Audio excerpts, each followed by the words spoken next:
Hello students, in the second part of triangles, we will look into the test of congruency.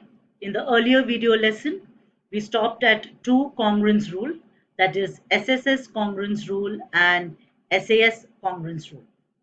Here, before we continue with the other test of congruency, let us see what all is deleted from this chapter.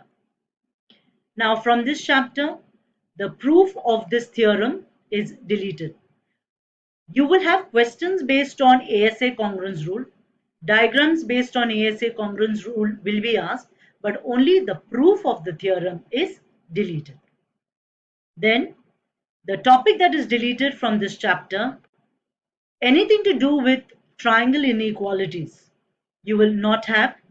That is page 129 onwards up to page 133 from your textbook is deleted. That is exercise 7.4 and exercise 7.5.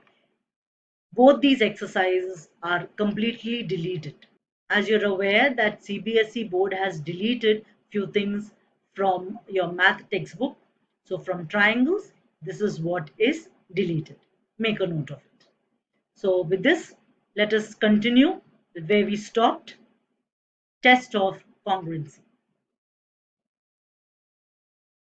Now the criteria for deciding the congruence of triangles. These are the 5 criteria that I had given you all, or of which we discussed side congruence rule and side angle side congruence rule. Let us look at the remaining test of congruency. I want you to make a note of this and write down the test of congruency that I am discussing now. ASA congruence rule, that is angle side angle congruence rule. It states that two triangles are congruent if the two angles and the included side of one triangle are equal to the two angles and the included side of the other triangle. Like I mentioned this earlier, by looking at the indications, you can decide whether the triangles are congruent by a particular rule.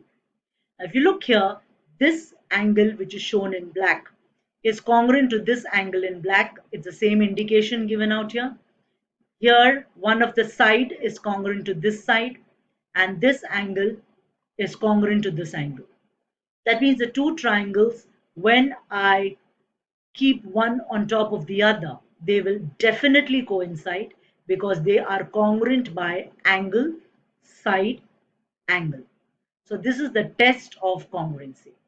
And like I mentioned earlier, no doubt the two triangles are congruent by angle side angle. You will also notice that the remaining sides will automatically be congruent.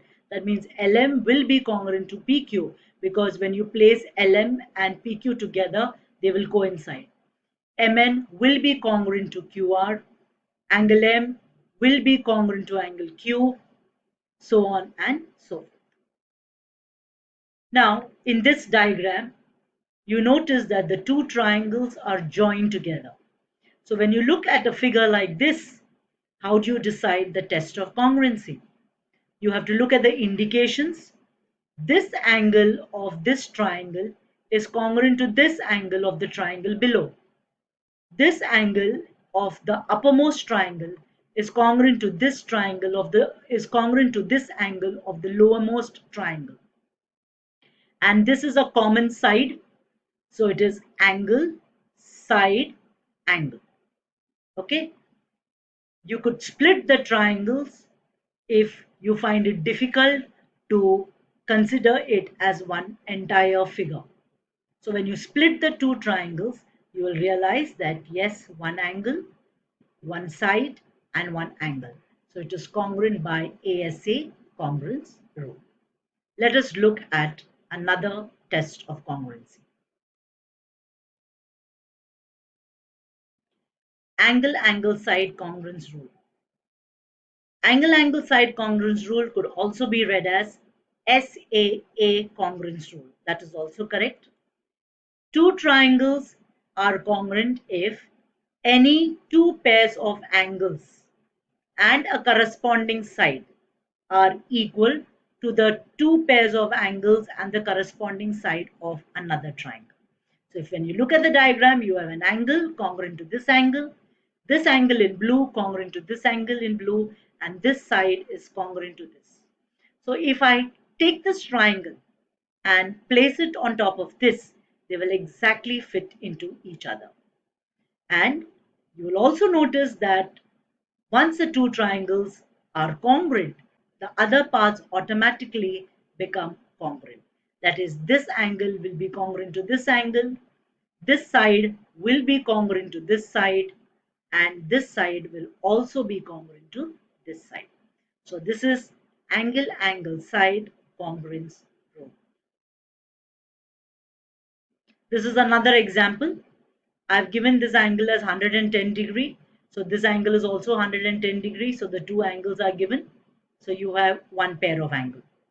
This is the second pair of angle, 20 degree, 20 degree. It is congruent, and this side is congruent. So it is angle, side. So students, angle, side congruence rule is one of the rule of test of congruency. But remember one thing, there is no congruence rule which states angle. Okay, so remember those 5 congruence criterias. You have SSS, SAS, ASA, AAS, and you have RHS congruence rule. Okay, let us look into another test of congruency, that is RHS congruence rule. Now, what does RHS congruence rule state? This is a very important test of congruency. If in two right triangles, the hypotenuse and one side of the triangle are equal to the hypotenuse and the other side of the triangle, then the two triangles are congruent. Note that RHS stand for right angle hypotenuse side. Now, how does the figure look? They will be right angle triangles, rule 1. So that is why this indication that it is a right angle triangle. Look for these clues. You have to look for these indications. The hypotenuse will definitely be congruent to each other. So xz is the hypotenuse which is congruent to ln, which is the hypotenuse. And the second rule is one of the perpendicular side will be congruent. So isn't this perpendicular? So xy will be congruent to lm, or yz will be congruent to mn. So look for these hints. It should be a right angle triangle.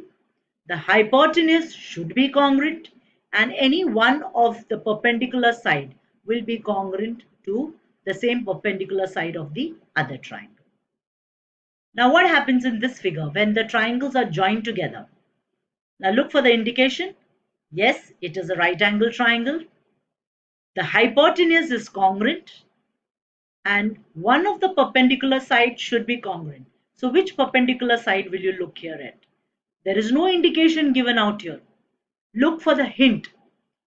If you look at this diagram, this is a line which is common to both the triangles. That means, isn't this a common side? It is a common side. So you will have which test? It will be RHS congruence rule. Okay, so these two triangles are congruent by RHS. I am giving you certain diagrams. I want you to make a note of this in your geometry notebook. In the next slide, you have to decide the triangle is congruent by which test. Have a look at the diagram.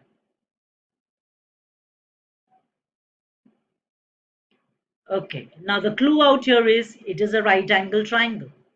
So if it is a right angle triangle, will you jump to the conclusion that the two triangles, that is RQP and SQP, are they congruent by RHS congruence rule or some other congruence rule?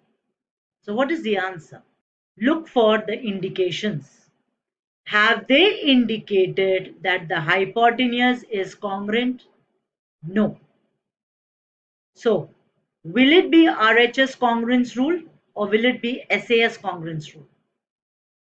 It will be side angle side congruence rule, not RHS congruence rule. Why?